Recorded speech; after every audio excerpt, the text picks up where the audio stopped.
Nobody's listening, right? Hi, Andy. Hi. I'm so excited to chat with you like no one's listening, as we do. Let's go. Is anyone listening, though? Yeah, this is from Mama Molasses in Canada. Great handle. Found my people. I started listening to NLR when on a break from another go-to podcast. I'm a mom of 2, and I work as a freelance writer from home, so things can get a little quiet and lonely. Yes. Andy and Elizabeth, you have given me the water cooler drama and shameless eavesdropping I'm missing at an office. I love having you in my ears week to week for company, laughs, and a reminder to care just enough about the burning world that you don't let it take you down to the point of inaction. Cheers from Canada. Oh my gosh, thank you. We're so happy to be your water cooler buddies. Please don't report us to HR. We would not get through that. You think we couldn't live to see another day if we were called into HR. You would have, you know what's really interesting? What? Is if there was any like pervy misconduct, it would be you that would be taken into HR for that. You're right. In only like verbal and what's in your head contact. And you're not even sending any offensive emails or graphics or anything. I'm not putting a hand on a knee or anything like that. No, it's more just your lens view of life, sort of, that what people would raise an eyebrow. Do you know what I sometimes think is a pervious part of me, though? Is that I'm seeing the world sometimes through the lens of what I think like all men. You're like in the conference meeting. You work at an ad agency, okay? Yeah. You're in the conference meeting, and the product is, I'm trying to think of what the product.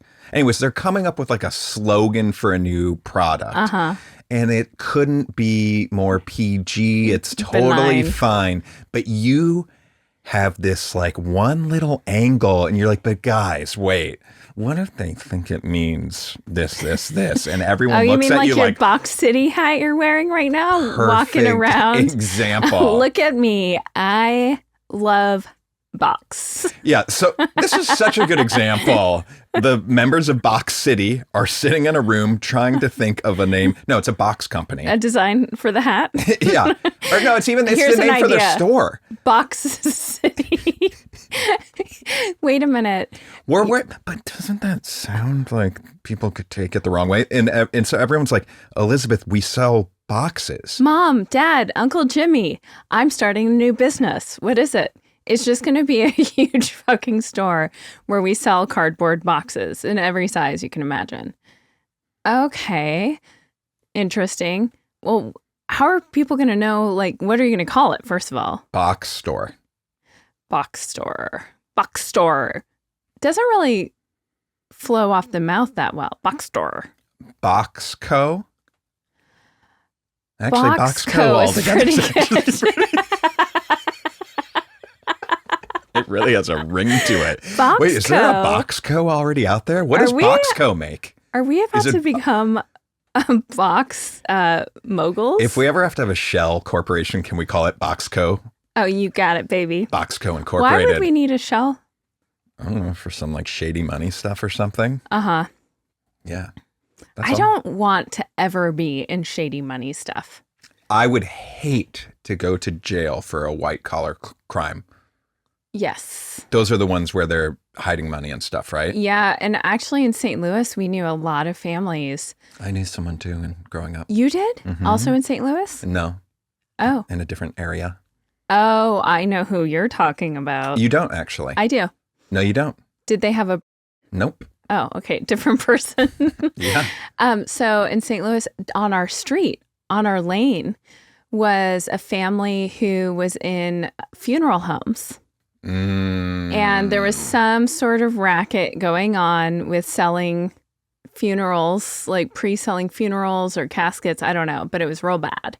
And he got put in the clink. And then there was another family. Yeah, people are doing shady shit with money. I think there's always people doing shady shit. You know what? And I wish I had the answer for this because I saw this article pop up the other day and it was just like a question. What happens when a cemetery goes out of business? I wish I would have read it right now. Because what does happen when a cemetery or a funeral home, like what happens at that funeral home? It just closes down. I mean, there's no bodies there? Yeah. You would assume they would take care of the last guest. So I would hope so. Yeah. What if you were a worker there, though, that like you had enough of this place and then they come in and raid it and you're like, I'm out, like, fuck this job. I am, well, the people who are in charge and like the family of that. And don't make this pervy. Okay. Please. I can see it in your face.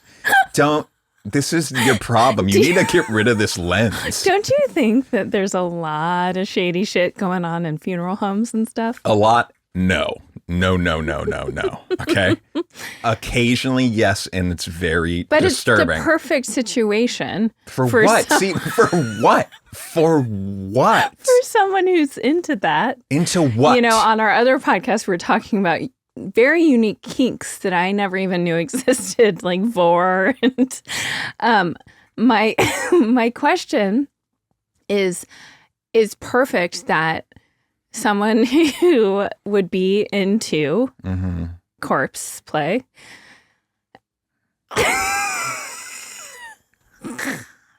Corpse play? No one's going to report them. Okay, there's it's just a body. Okay, no, stop. Oh my God, do you hear yourself? Yeah. We're going to get in trouble for this. That's highly illegal. Okay. There's a difference between being a looner, which we found out is people that are into balloon play. Okay. All right.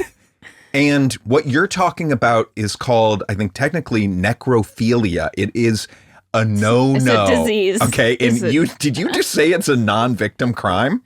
Are you out of your goddamn mind? I didn't say that. You said something like that. Okay. Well, if I said that, I don't mean that. I mean that the victim doesn't have a voice. No one's going to report it because the victim doesn't have a voice. Oh, and I do. God. What? What? Do you see how messed up this is? Well, listen. Why? You look at you. You're playing with your hair. You're setting me up to fail. Listen, here's what I'm going to say. Yeah. I'm not condoning this. I'm just saying. Will you just come out and do the opposite of condoning? Condemn this. Okay. I do. Say it. I condemn this. I find it disgusting and horrific, Great. and it's a huge crime.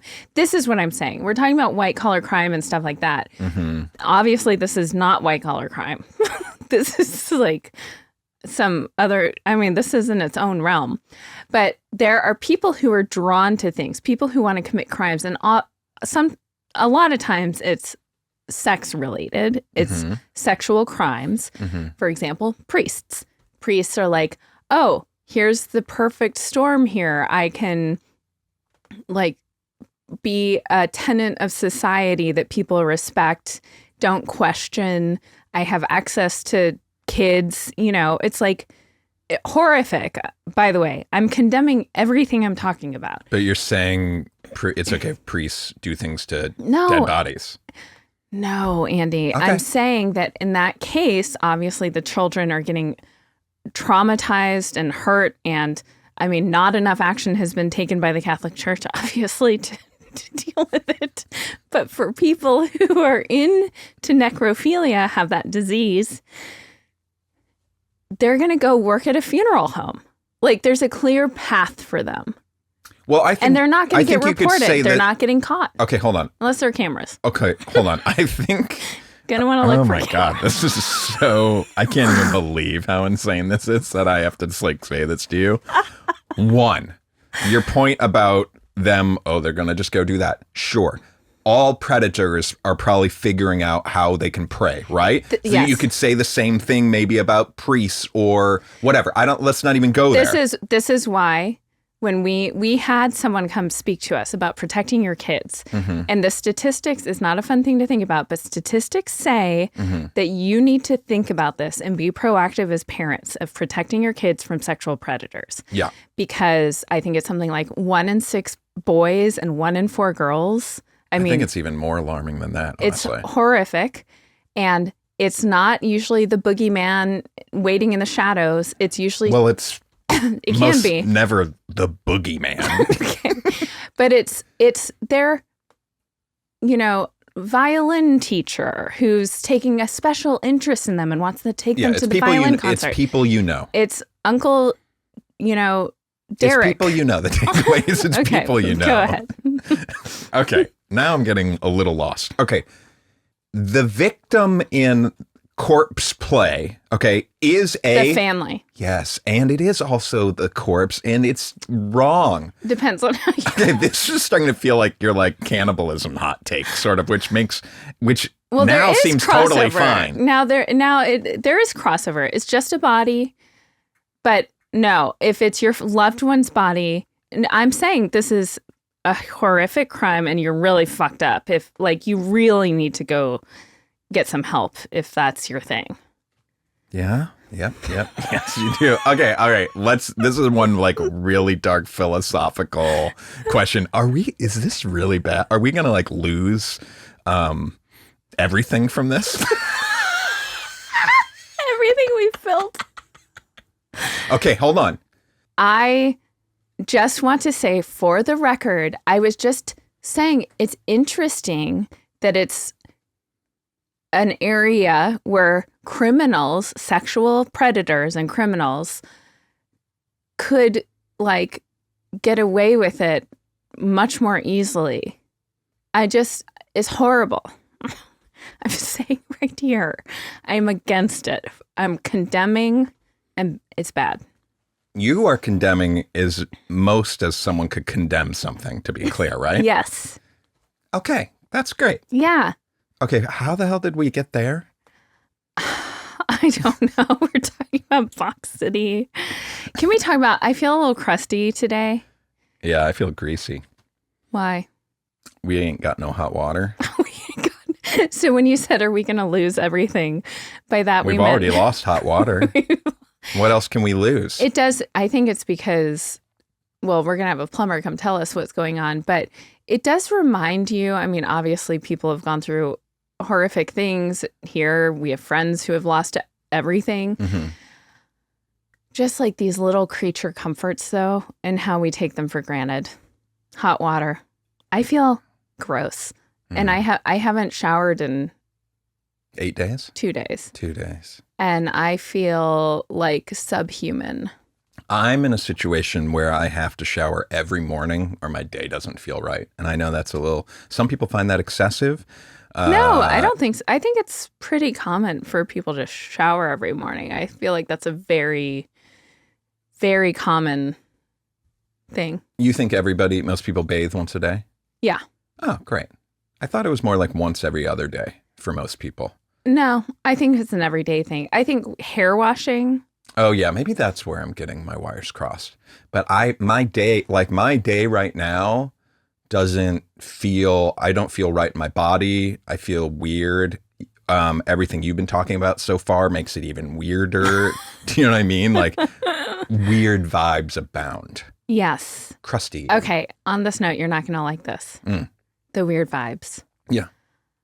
I have been having these very strong feelings lately. And I know there's been stuff in the news also that have been, it's not like this is just out of nowhere, but that a huge earthquake's about to hit. Oh, because what was the thing you were telling me yesterday or the day before? There's a bunch of earthquakes. Last week there were a bunch of earthquakes up north, and it made scientists concerned about the San Andreas fault. But then other scientists were the way these fault lines work is energy builds up and it has to be released. Those could imply a big one's coming, but not necessarily any more than at any other point in time.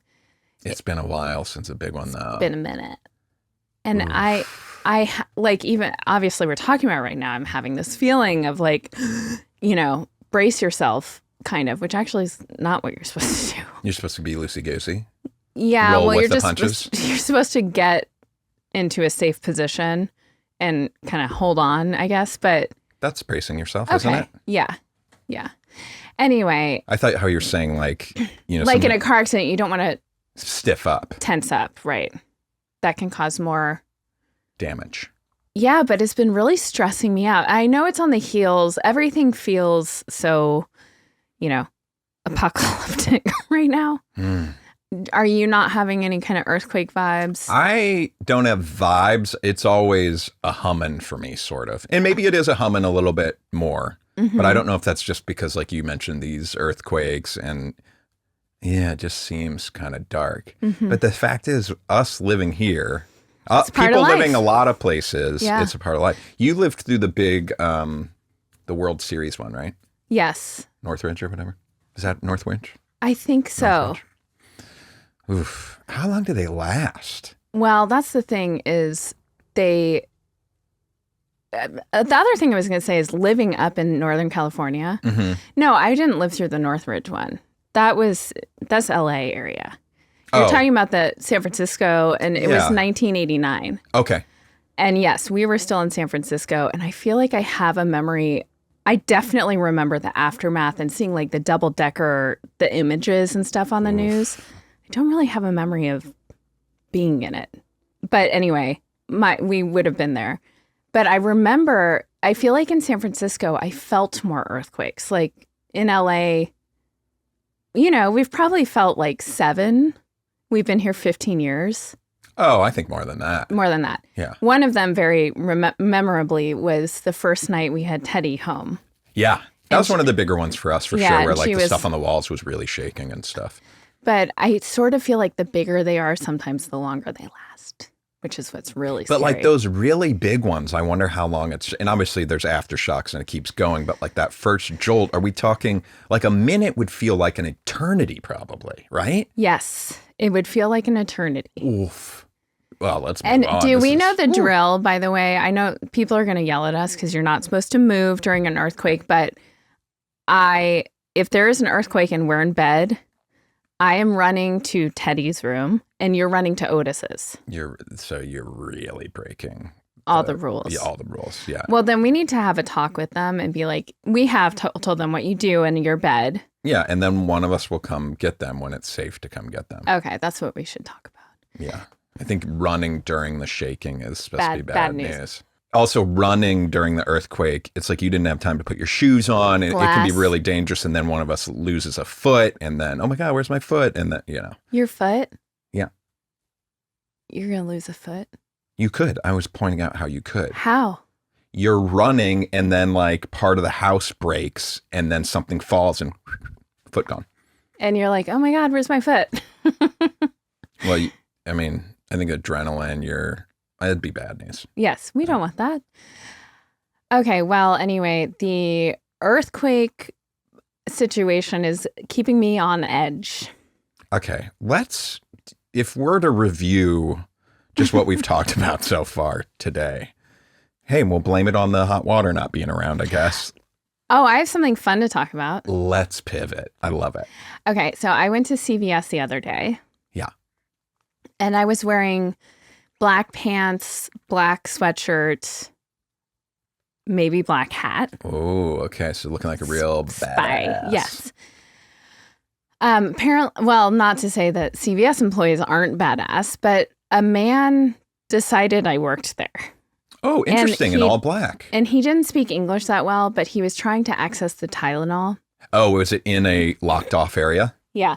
So he asked me if I would help him. And initially I was like, oh, I don't work here, but I don't think he understood me. Mm-hmm. And everything is locked up now. It's so annoying. Did they have the button though? Because I did the button 2 days ago. What, CVS, the one closest to us? No, this is over by Starbucks. Okay. There was no button. It was like in an upper level kind of locked key box. But anyway, I did help him. I just went along with it. I went and helped him get a real employee. And to this day, I don't know if he thinks that I'm an employee of CVS or not. Was he older or younger? He was probably in his 60s. Interesting. What I found interesting the other day when I was at the kids at CVS, I was getting some new deodorant and it was locked up. So I hit the button. Why? Why is deodorant locked? I don't know. Theft? I guess. I don't know. But you hit the button And instantly on the intercom, it's like customer service needed in deodorant. And me and the kids were like, oh, but we thought it was so funny because we're like, what are all the sections called that the different ones that you have to, and are any of those kind of funny? Because you really are, classic Golden Girls. Golden Girls. You know? And the blonde one wants this one and extra large or whatever. So there was no button. I didn't see a button. Well, actually, honestly, I wasn't looking that hard. I just went to get an employee. I knew I didn't have the keys to unlock it. So maybe he just needed your help and knew you weren't an employee. But it seemed like I was helpful. You look helpful. I'm glad that they have a system with the intercom. It's about fucking time. Because I feel like this is one of those things that was put in place by all of these stores. And I know theft was on the rise and economic disparity and all of this stuff is playing a factor. Yeah. But how many times I've gone to buy something and I'm like, forget it. I'd imagine that sales on certain items has plummeted. Well, we've seen in some of the stores around us, we've seen them initiate it and then take it away. So I bet there is research on that. That's like, oh, this is hurting our bottom line more than the shrinkage is. Yeah, shrinkage. Nice. But the intercom seems like it makes sense. The Target system at our Target in like the liquor store area, you hit the button, it starts flashing. They have it in the electronics too. And someone comes pretty quick. They don't put it on the intercom, but that's nice. That's good. But at Target, it's like there are employees around. I mean, I had to look for a while. I had to go on a wild goose chase trying to find an employee. And of course, there was one guy who was unpacking. Well, he's just the distribution guy. Yeah. You're always finding the distribution guy before you're finding the employee. Yeah. It's so annoying. And it's like, there's got to be a better way. And I guess there is now. But it took them fucking 2 years to figure out. The CVS that I get my some of my medication at, the aisle walking down, they have a section that's locked up by the like prophylactics and stuff like that. And there's like some wild sex toys at this CVS. And I'm like, who is asking for that to be unlocked at a CVS to get them? And I always clock it every time I walk by to just see if they're there. Maybe they're being restocked, but I kind of feel like this like butt plug at CVS is just going to sit on the shelf. They have that there? Yeah. I think like sex toys are going pretty mainstream, it seems like. Oh, interesting. But they're locked up. I'm like, no one's going to buy that. But if it was unlocked, they're moving butt plugs. Well, it reminds me, this is probably 10 years ago. Or it would have been after our kids. So 8 years ago. There was one time, I feel like our birth control journey this was before you got a vasectomy. There was one time where I had to go get Plan B. Do you remember this? And I went to see, which by the way, I feel like they're selling at Costco now. And I feel like people should go get it.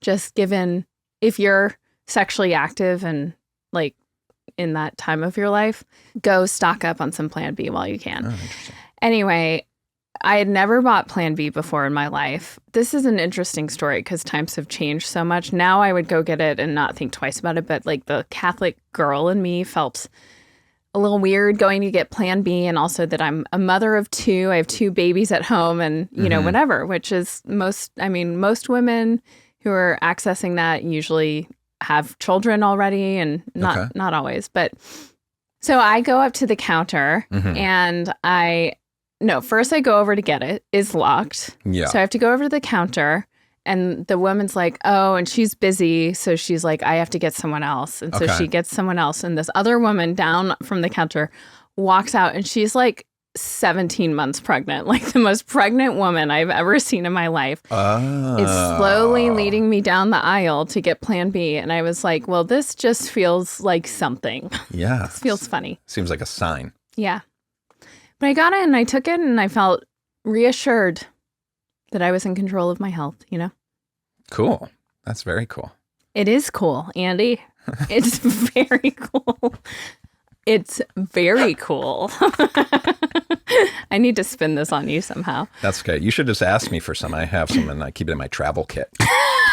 For when I go on my sales trips, you know, when I'm gone for weeks at a time. Oh, man. On the road, selling my carpet and other stuff out of the back of my Cutlass. How many weirdo men do you think are so bummed that like the door-to-door salesman gig is over?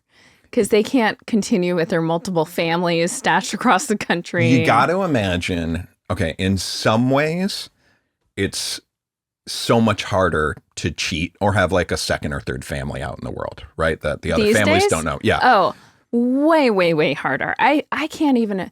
Well, we've been finding with 23andMe how many people Yes. and genetic testing are like, I actually have half siblings like Right. all over the world. Right. Yeah. But at the same time, don't you think the technology also helps people cheat too?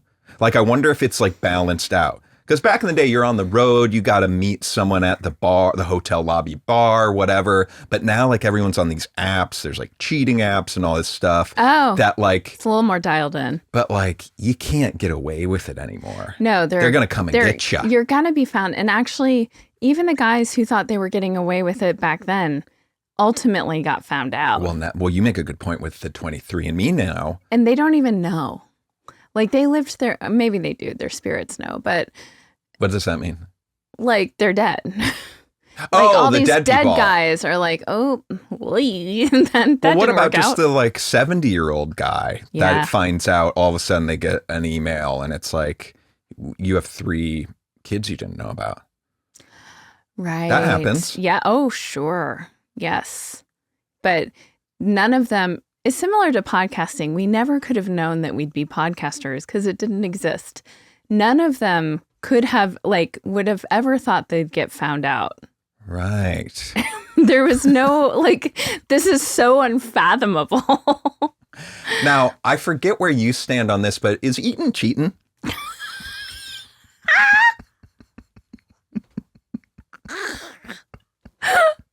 Oh my God. I haven't heard that one in a long time. Oh boy, classic. By the way, I always think about this crazy documentary I watched. I don't even know what it's called. Okay. But it was about these 2 people. I mean, it's such a beautiful documentary because it's like doy. These 2 people who were playing the video game Second Life. Oh, yeah. We watched this. Oh, fuck. And What is it? both I'm going to look it up. Yeah, Second Life relationship documentary. That's got to lead you right there. It's called Second Life. Oh, great. Well, that's the name of the game. So that is What did you Google? Just tell me what you That is the Googled. name of the game. What did you Google? Second Life relationship cheating documentary. Okay, cool. That is the name of the game. And the documentary? Yeah. So CBC documentary. Okay, let me help you here.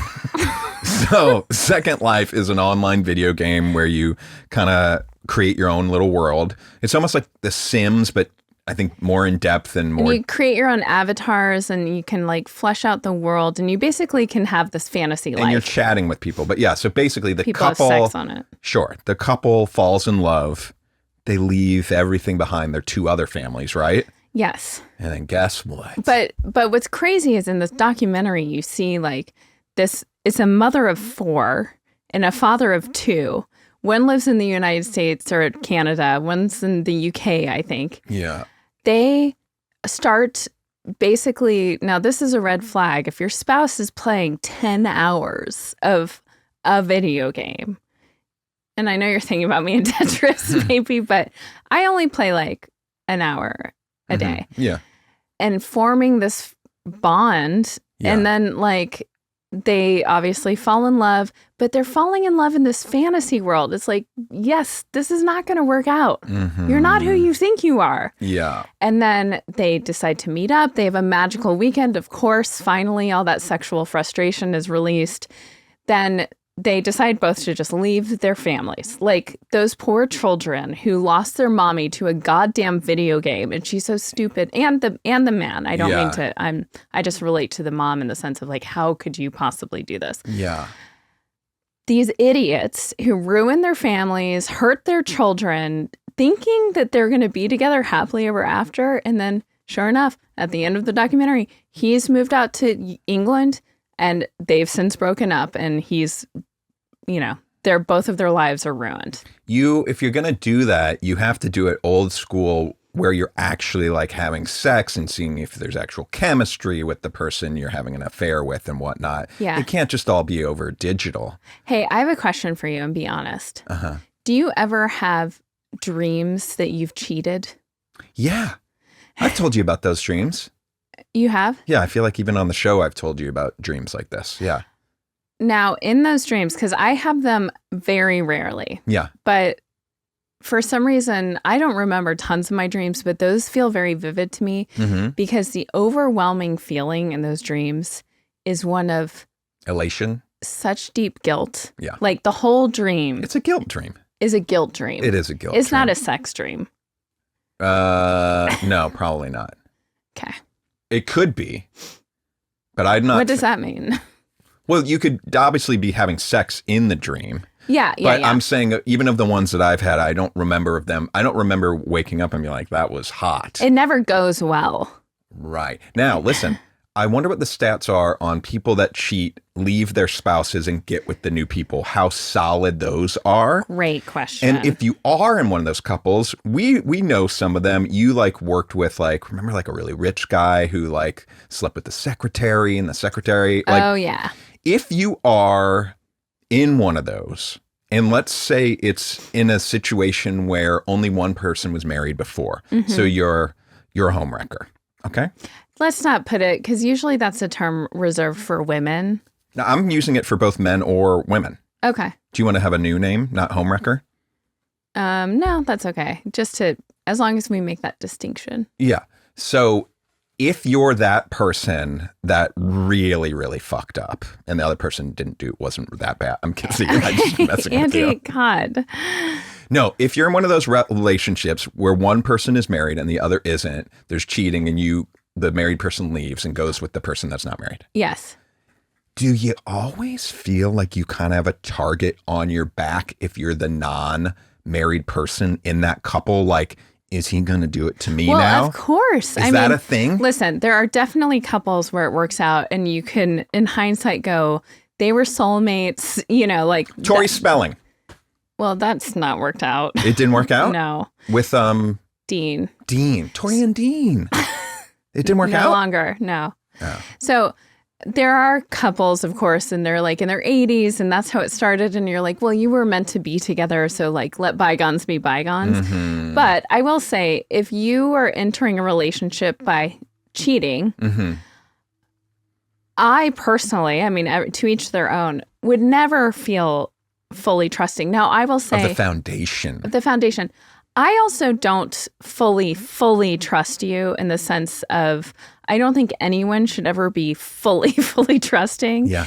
And that might not feel romantic, but it's just, you hear too many stories of people going, I never could have imagined. Sure. And it's like, yeah, but you've heard so many stories of people going, I never could have imagined. Sure. What makes you think that you're more solid? Now, you and I spend so much time together, and just like time-wise, I know that there's no world. But you don't know. At this stage, I could be having an affair online on single. What is it? Single life? Sim life. Yes, you could. What was it called? We were just Second talking about life. Second life. But I do trust you, but I'm not gonna say I would trust you forever with no questions and whatever. And that's true not just of cheating. It's true of people who do really, really bad things. And let's circle back to the top of the show. Let's bring it back. Everyone who commits crimes and does horrific things, generally speaking, has someone who loves them and thinks highly of them. Yeah. Let's all keep that in mind. I think for me to be a cheater, it would have to be physical, because can you imagine me trying to email or text with somebody? Yes, that's true. There'd be no fucking way. I have such a safety net in I do think it's, so we've established like your humming and your hand gestures are ADHD related. Maybe. And you also, I don't know if you noticed, like this morning when you're texting the plumber, you hum out your texts, right? Like, I can't wait to see you. But yes, I do think that would be so funny for someone to get caught. That's like a funny bit. Like how did you know? His he was ADHD fucking humming it while he was texting her. Anyway, so I do think cheating, wait, where were we going with this? Oh yeah, if you're in a relationship and it started with them cheating on someone to be with you, you can't be so naive to think it could never happen. Unless What if you were just like, you were badass and you just had that confidence? That'd be a fun way to walk through life. That would be like, fun. Are there people like that? Are like, I got them, Yeah. I'm sure there are people like that. Now, do you remember, speaking of cheating, this story our friends had of their friend? This is really sad. Who, who caught his wife in bed with her boss. Oh, God. And her boss, who has bright red hair, and then realized they had been in a relationship for 6 years, and their 2 kids had bright red hair. Yeah, you find out that your kids you thought were your kids are not your kids. And he had to make the unreal. Just truly, heart-wrenching. I just cannot fathom, but and I don't know what I would do in that situation. He made the choice to like say goodbye to his kids and not be in their life. I don't know if that's the right choice. I don't know. I don't think, I have no idea what the right choice is, and I don't even think you can judge whatever choice that person makes at all. I don't either. That level of betrayal is so wild. And to because I would, of course, as a parent, you're thinking about what's the best thing for my kids. But if he really thinks I can't be around my kids and like not have them sense that it's painful to be around them, I feel so bad for those kids because yeah. But that just goes to show how a little fucky romp can really devastate people. Wrap it up. Wrap it. Yeah, that's another thing. Yeah. She had one kid who popped out with, or red hair. Yeah. And then they still aren't wrapping it up. Like, what the fuck is wrong with you?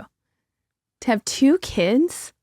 It kind of gets to like a sociopathic level. Yes. Sort of. Well, I do think that there must be some sort of something going on there. And taking it back even to white collar crime, I'm like, I just have way too a guilty conscience. I'm like, I can't fathom doing something that you like, and not just having stress eat away at you and cheating and all of this stuff. Like, does it become normalized for the case that we're talking about now, where like the one baby comes out, she's got to know. Like, it seems almost. Yeah. Oh my gosh. How would you even live with that day to day, right? Yes. But then for it to happen a second time, like, are you a monster or are you just like, I don't know. And is it 2 monsters? I mean, the boss also must be acutely aware that this kid came out with your hair color. Yeah. Redheads are pretty rare, by the way. Very rare. Very rare. Unique. Very rare. Very, very unique. Yeah. And there is something to that. I think redheads have like a special something about them. Chosen. Yeah. Touched. Yes. Well, at least they got that going for them. What's that supposed to mean? Those kids we're talking about. Oh, yes. I thought you meant all redheads. No. Like, woof. No, I've been trying to find any sort of silver lining for these particular redheads. Dark. We have to pivot to something that's joyous. I was thinking last night at the basketball game for our kid. Yeah. The styles of all the different parents and their support is fascinating. Yes. Can we talk about this? Let's talk about archetypes. Okay. Does that make sense? Mm-hmm. Because I feel like there's people like us. We're just, I want to say normies in the sense that we're stoked, we're cheering, we're supportive, we're not giving hardcore. We're not too hardcore, right? Then there's like the hardcore fan style, I'll say. But then there's the hardcore, like, I'm going to coach you more than your coach coaches you during the game. Yeah, well, it makes me flash back to another basketball season where Dad was so aggressive from the stands coaching his daughter that she in the middle of the game turned to him and goes, "I'm sorry." Do you remember that? Oh yeah, that was rough. That's crazy. And I hope he felt embarrassed because you don't need to come down so hard on your kid. We're just playing a game of b-ball, you know? Yeah, and it is interesting during the game too. How getting is reprimanded. It helpful to Right. have your parents screaming at you from the side? Mm-hmm. Or even, so there's the screamer archetype, fix it, right? Yeah. Do this, do this, do this. Then there's also the calmer pointing stuff out, which I also think kind of rubs me the wrong way of I know what's best. Hey, you need to do this kind of to their kids throughout the game, almost pulling them to the side if they're near where they're sitting and stuff. Yeah. It's fascinating. I feel like there was a unique situation because there weren't enough players on one team. So some of the players from our team played on the other team. Yeah. There were parents, though, who I felt like as soon as the players from the one team went to the other, they were against those players, even though they're part of their kids' team. It's just now they're playing for the enemy in their eyes, where I'm we're here supporting a group of 10, 11-year-old girls who are playing basketball. We should cheer for both teams. We should, celebrate wins on both sides. But I almost felt like I was getting, I don't know, judged for not picking a side. Well, yeah, because our kid was one of the kids tasked to go to the other team. And I was very proud of our kid. I think that's really, because of that mindset, a very hard thing to do, to go play for the other team and give it all you've got. And fortunately, she knew one or two of the team players on the other team, and she crushed it. And I would say all the parents on our team were stoked for her. I think so. Yes. I think, yeah. Yeah. Our kid has fans on our team. That's so nice. Do you know what I mean? Well, they should. But I would cheered for both teams. Yes, me too. In a normal game, normal game where our team is just our team, how much are you clapping for the other team? It depends on who's around me. Okay. Meaning if there are parents of the other team sitting near me, I know that you're going to make the argument if that's not authentic or whatever, but I think it just makes for a more kind of community. If their parents and a kid makes a great play or whatever, I'm going to vocalize awesome or whatever, probably more so than if we're just sitting with our team. Yeah. But as long as everyone has support. Now, free throws, always say give a great clap. shot. Always good try. Yeah. I never played basketball. I never did a free throw, but that's the stuff of nightmares to me. To be up there, all eyes on you, and this pressure, and I mean, it's like the Eminem song, you got this shot. You literally have one shot, and it scares me so much, and I think they're so brave. I'm always very moved by those kids trying to make a free throw. Yeah. It's cool. Yeah. I give a 20% clap on the good plays of the other team and maybe 30% clap on the free throws for the other team. Meaning an energy. Yeah. Okay. Just it's known that it's an awareness. I approve, but I'm not on your team. Yeah, I think that's great. Yeah. I'm a good sport. That's the thing, this is where we need to learn sportsmanship. And I think sometimes there's some very aggro parents where it feels like you are, I mean, I think we talked about this before. We did after my colonoscopy, the parent who run down and held the kid up to block. That visual is one of my favorite things of all time. That's insane. I am particularly just, what's the right word? I feel so happy at these games when we go to this rec center of just how nice all the refs are, how the coaches, I'm all seem such good people. Yes.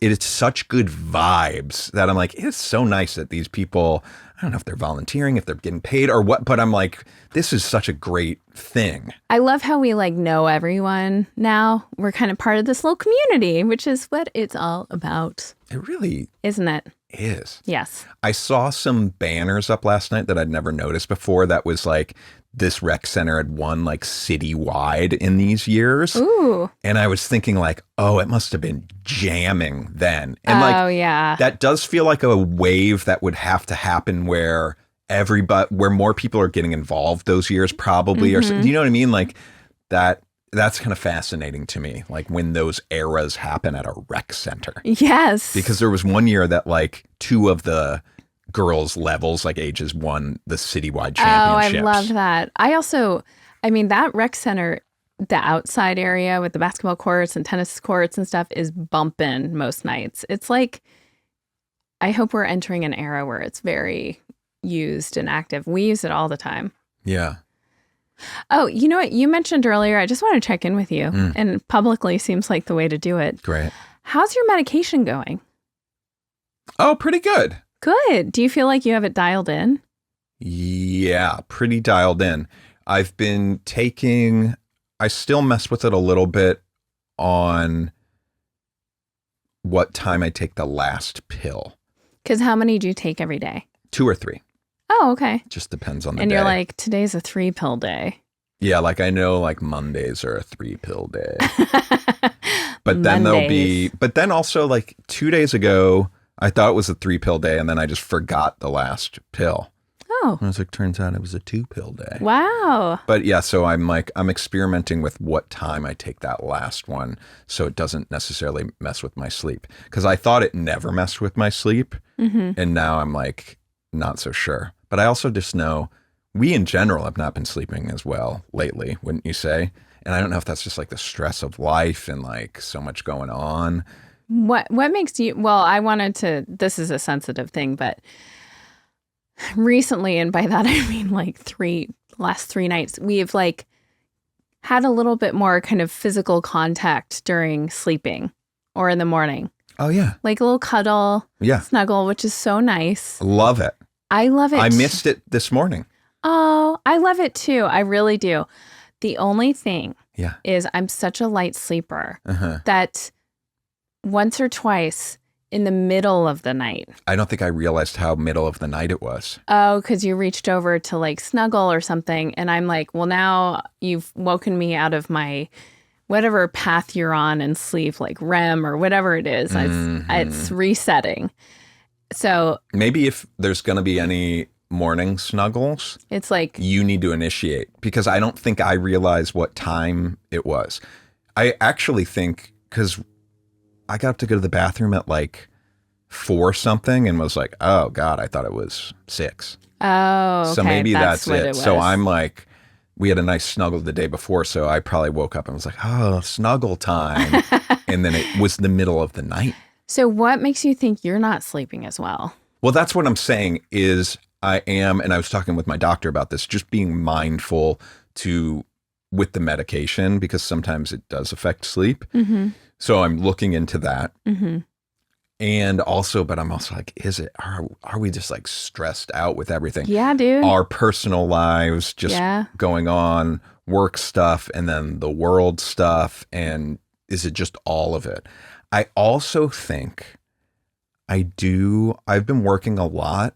Yeah. And I might have like some sort of addiction problems with like the computer itself. Yeah. I am like tied to computer and I'm just like nonstop. And then it's a little problematic. Sometimes some of my unwinding things are attached to computer. I know. What's that called? Move? Well, my move's not. Okay. Not attached. That's separate. But yes, you and I both have been on our phones and computers too much when we're just at home around. Or, for example, you needed to like look into some car stuff and some crypto stuff last weekend. Yeah. We put the Super Bowl on as this thing that we're all doing, but you were on your computer. Right. And it's like And I read this article that I don't think this applies to our kids because we're so helicopter parents, basically, with what they're consuming. But kids whose parents are on their phones or computers or whatever, tablets, too much around them are much more likely to be exposed to things like porn or different things that come at you on the internet that like you don't want your kids exposed to. Whoa, that's crazy. I spoke to a friend of mine, a rapper friend, that I might do like a little piece for Nobody's News about. Mm-hmm. And so maybe this is a teaser, but he has been working with like middle school kids. Mm-hmm. And he was kind of asking them like what music they listen to and stuff like that, which is very relevant to the story, which I don't want to give too much away. But he was shocked and I was shocked of like some of the people and artists these fourth graders are looking up to that are, in my mind, like so niche, sort of, but like problematic. And I was like, how are these type of artists even getting on the radar of a fourth grader was like my question. It's just like so crazy. And, you know, I think of Can us you give an example of an artist? One example would be Triple Extension. Oh, which he is a big rapper, but not on our radar, obviously. Or he's on mine because I know in the music industry. But I'm like, how does a fourth grader know about really? this? And I think of someone like, do you remember Chief Keef? Kind of. He's a really good, sort of interesting rapper out of Chicago, but has a very crazy, violent past. But, you know, but it gets into this whole other thing kind of with the music industry in general. But I think of us as kids, I think we did have it was easier to be innocent. Yes. You know? Oh, well, yes and no. I also frequently think about the films that we watched. And that's how, interesting. like, I feel like media in terms of TV and film, our kids are much more protected. Ours are for sure, but I feel like kids in general, although apparently there are kids at their school who are watching Squid Game. Yeah, I think our threshold were like very good Squid in our Game, eyes. though, I'm going to say, which is an incredible, like it's a work of art, is one of the most disturbing things I have seen. Like now it's part of our, you know, zeitgeist. And so the shock has worn off. But think about like when I first watched it, I was like, this is one of the most disturbing things I've seen. You couldn't even get through it. You had to bow out at one point. So to think that little brains that have not fully formed at all are consuming that is scary to me. Like it concerns me for the future. I wonder if this is just a me thing, but I'm always intrigued with our kids.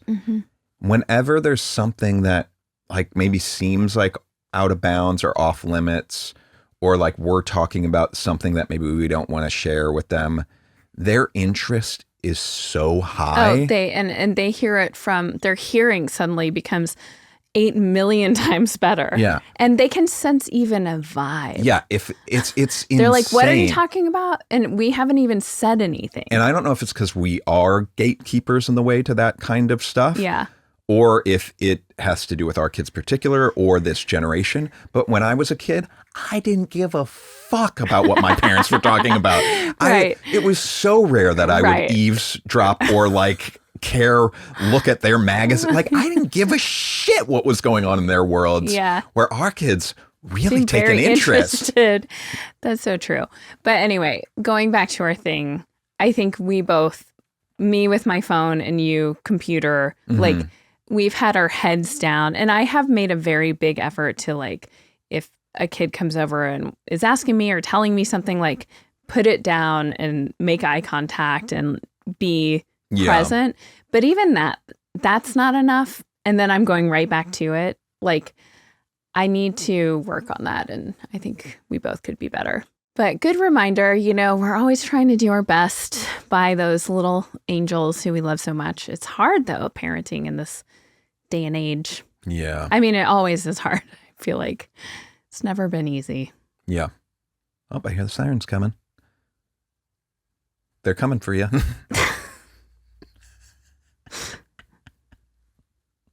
Oh, I hear a helicopter too.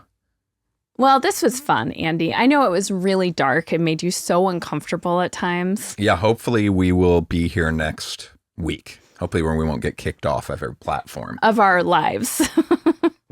I didn't mean like that. You know what I mean? It seemed like you meant like we that. We won't have lost everything. Our standing in the world won't be knocked down. Okay, this is tough. All right, good night. Good night.